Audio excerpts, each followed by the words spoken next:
এবার ভেঙে যাচ্ছে মিথিলা ও সৃজিতের সংসার। দুই বাংলার পরিচিত অভিনেত্রী রাফিয়াত রশিদ মিথিলা 2019 সালে ভালোবেসে বিয়ে করেছিলেন পশ্চিমবঙ্গের স্বনামধন্য পরিচালক সৃজিত মুখার্জিকে। বিয়ের পর বেশ ভালোই চলছিল তাদের দাম্পত্য জীবন। কাজ আর ব্যক্তিগত জীবন নিয়ে ব্যস্ত ছিলেন মিথিলা সৃজিত। এরই মধ্যে হঠাৎ ভেসে আসে তাদের দাম্পত্য কলহের কথা। বাতাসে ছড়িয়ে পড়ে মিথিলার সংসার ভাঙার গুঞ্জন।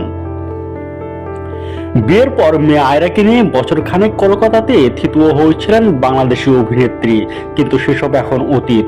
আয়রাকে ফের দেশে ফিরিয়ে এনেছেন মিথিলা, ভর্তি করেছেন এখানকার স্কুলে।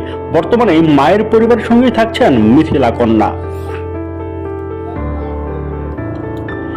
বহুদিন ধরেই সৃজিত মিথিলা দাম্পত্য নিয়ে নানা গুঞ্জন শোনা যাচ্ছে।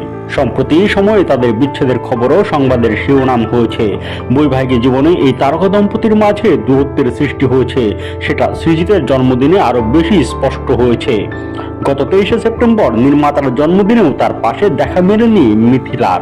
টালিগঞ্জের অন্দরে বাইরে জোর চর্চা, সত্যিই নাকি বিচ্ছেদের পথে হাঁটছেন সৃজিত মিথিলা। বহুদিন ধরেই আলাদা থাকছেন তারা, দুজনের মাঝে তৈরি হয়েছে দূরত্ব। ভারতীয় সংবাদ মাধ্যম আজকালের এক প্রতিবেদনে বলা হয়েছে, স্ত্রীর সঙ্গে দূরত্বের জন্য মেয়ে আয়রাকে খুব মিস করছেন সৃজিত। বর্তমানে দুজনে রয়েছেন কাঁটাতারের দুই প্রান্তে, একজন বাংলাদেশে, অন্যজন কলকাতায়। তাহসানের সঙ্গে বিচ্ছেদের পর সৃজিতের সঙ্গে বিয়ের পিঁড়িতে বসেন মিথিলা। ওপার বাংলার পরিচালকের সঙ্গে বিয়ে নিয়ে কম কটাক্ষ শুনতে হয়নি তাকে।